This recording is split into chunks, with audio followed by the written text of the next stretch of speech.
Hey y'all, so today we're going to go over how we actually set up an enclosure for a black throat monitor, right? And what I'm doing now, if you come closer and look, you see right now we have the enclosure set up. You have reptile bark here and a little bit of soil, you have water, and you have hides all around. And it's good, but it's not the best. And part of that is, despite the fact for if you have a black throat monitors and a lot of monitors, they require a lot of heat. As you see right here, we have basically a little platform for heating rocks, and you're supposed to try to get that to 120 to 150 degrees for a basking spot. Now, that's because if you notice surfacing the monitor, it'll flatten its body and it'll try to absorb as much heat and sunlight as possible. That's all for that. And it's just what allows them to get the metabolism going, get the body working and circulating. But what you may not know, despite these heat requirements, they have a humidity requirement too. And that is what changing the substrate is for. So you have this bark, right? And it's coconut husk. It's good, but it's more suited for snakes. As you can see with different husbandry, you can see it's like kind of dry. It can hold humidity, but this actual dirt, the soil down here holds humidity a lot better. You wet it, and it'll work through. Now, what we're gonna do here is, I went to PetSmart, I got some reptile soil, it's pretty good, and just spray it down, lather it down, and mix it up in there so it just makes the enclosure a little bit popping. You want it to just be more suitable for them to live. Now, our black throats are in here, but it's nighttime despite the lights on. It's just for our viewing pleasure. They generally are sleeping in that log, or they'll sleep in this log. I'm just gonna move things around.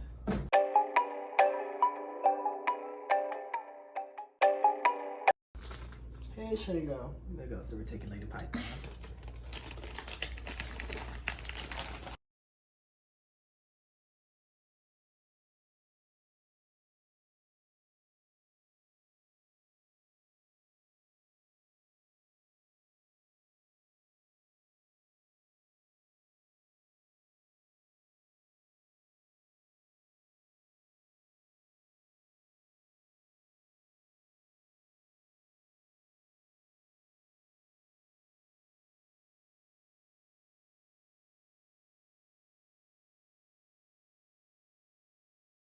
As you can see, got a bunch of moss in it. It's real, the humidity, you feel it, it's kind of wet.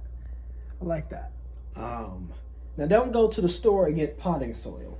There is this white thing, and its name is escaping me now, that when you go there, it actually is, I don't know, how many lizards in there? Nope, there are about.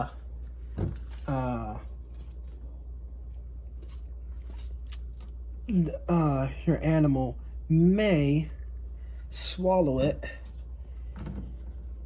and it could cause impaction because they can't digest, and it's escaping my brain of what the main term is for it. Excuse me. I generally like to do my water changes at night. Sometimes I do it in the day when they're active, when the monitors are active, just so they can know. And there you go. You see some of the food that they have. What's it called? We have super worms just roaming around in there. I like to keep it there because sometimes it goes in the ground here. No, don't like this dirt or anything I care about. Sometimes their food escapes, and they can go get some hunting skills in and climb over and dig through and get their food. Yeah. Now the monitors are sleeping 100%. They're in here. Yep, that's one of the tails.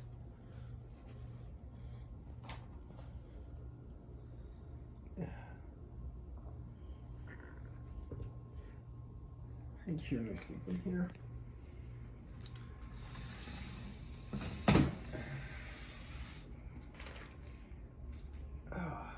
Please make sure you like and subscribe this video.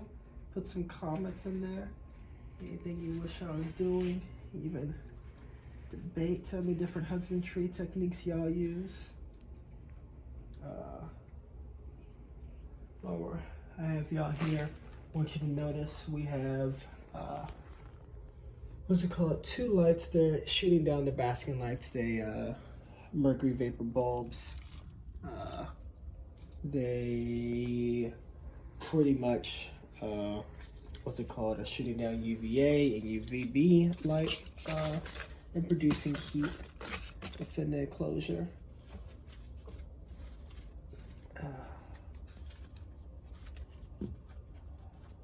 A lot of the neural reptiles will require UVB and UVA light, or UVA radiation, I mean.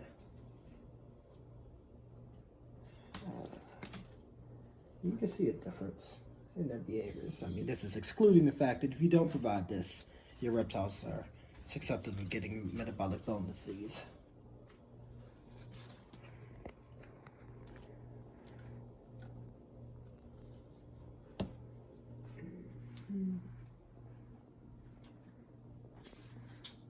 Honestly, doing this is kind of therapeutic. Just coming in here, and you can see I have a little bit of leaf litter that comes up and collected up here. It's just say water droplets come into the dew, and it sits down here when I spray the tank down.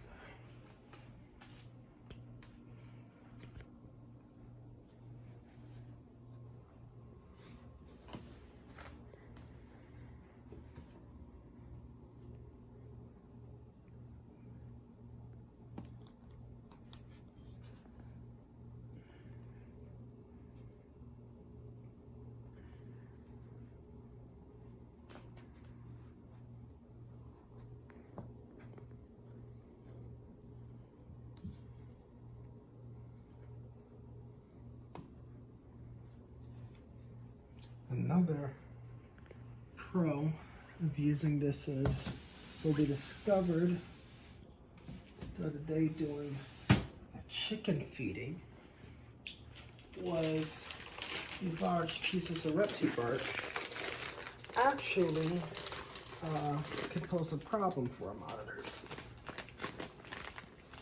They may consume the reptile bark, on accident of course. But we don't want anything to cause impaction. Now, you may have heard of different techniques for taming your monitors. People say put some RFID clothing in there just to get them more used to your set. I take that logic, but I prefer to keep them within our living quarters. Simply so you have a lot of interaction with them, especially while they're young.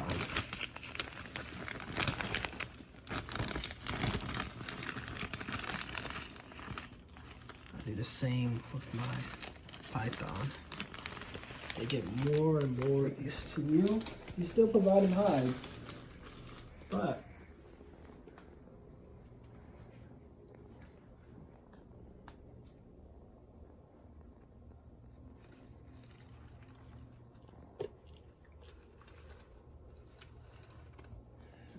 one of them. Alright, disturb his sleep. That's the lingerie.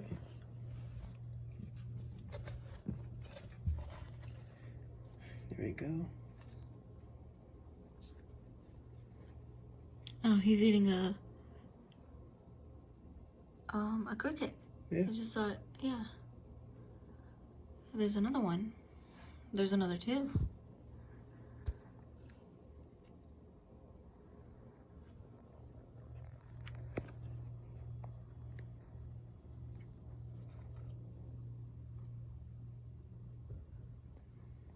The go. Cricket.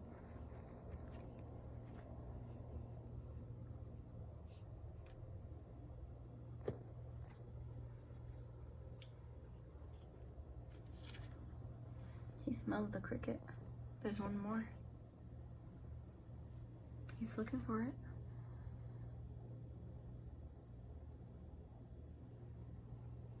Oh, he smells it. Yeah, and there he go, hunting another one.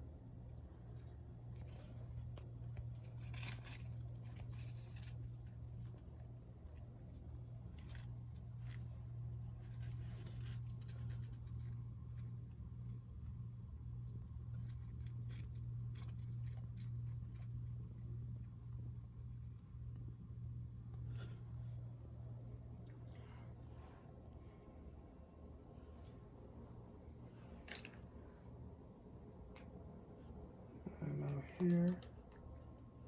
Try not to particularly get in his way.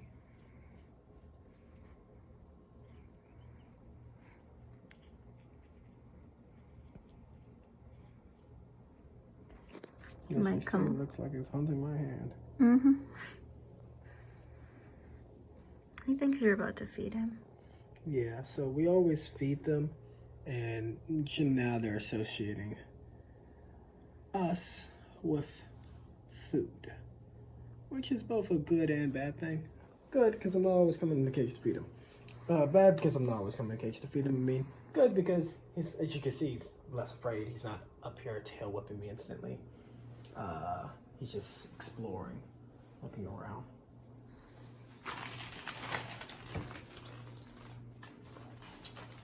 I don't, as something you may notice, I don't like just going up and touching you willy-nilly. I may move the tank around a little bit, but I'm not really going to just go in and touch them just for the sake of touching them. They're still pretty new. And I feel that I don't want to do that. However,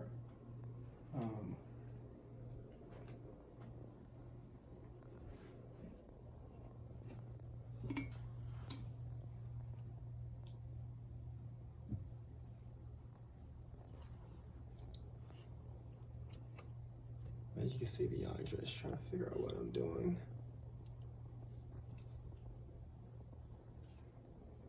Very, very curious. Need to see what's under here.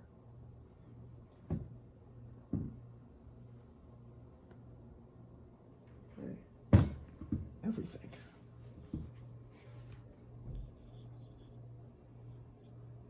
Yep. I'll borrow the other monitors in here too.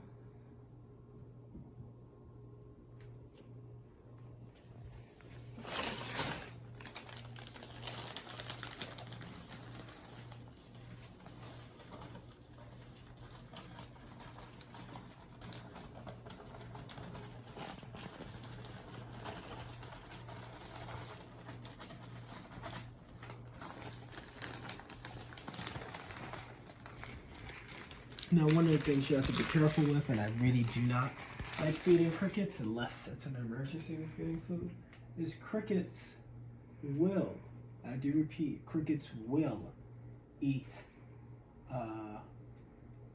your lizards or anything that you've put them with. They're omnivores, so something to always be careful and be aware of. I prefer feeding dubious, one that can jump, two the more nutritious. The dubia got in my hand. Oh, he's gone. He's gonna get him.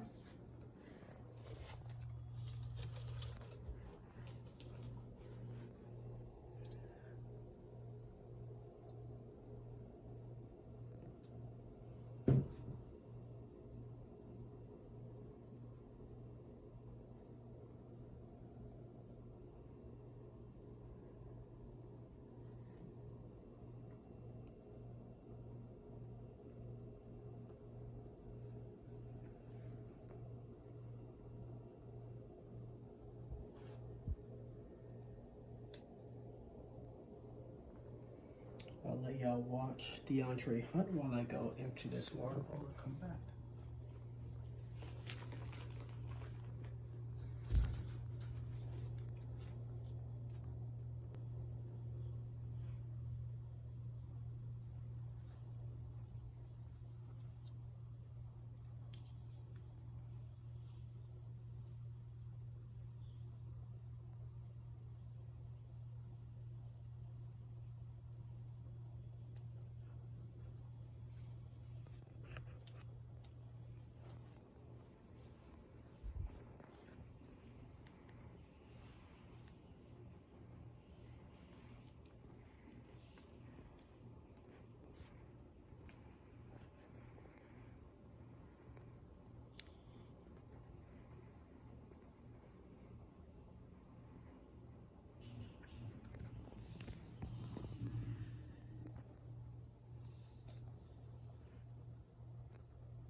I'm back.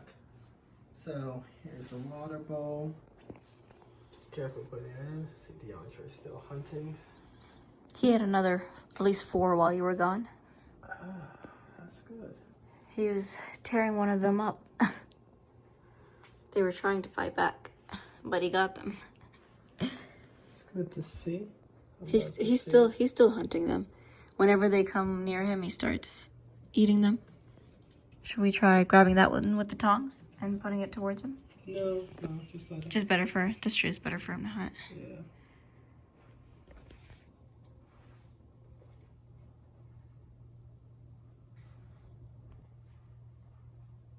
There you go. Sitting there, as you can see, exactly what I was saying, flattening his back, coming up, trying to absorb the most of the sunlight, getting the heat in.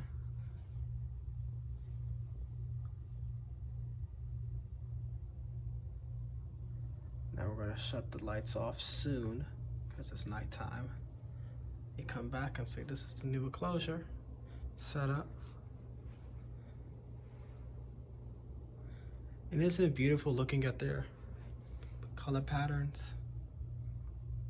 It always reminds me of a crocodile monitor sometimes, seeing the circles, the dark, deep circles, deep yellow circles.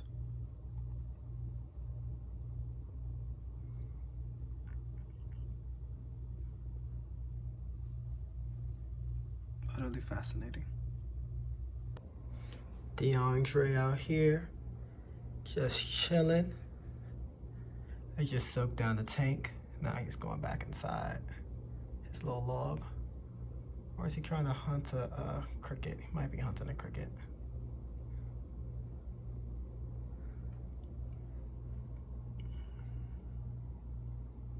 Here goes his tank and his enclosure. It's just sitting there. Looking majestic.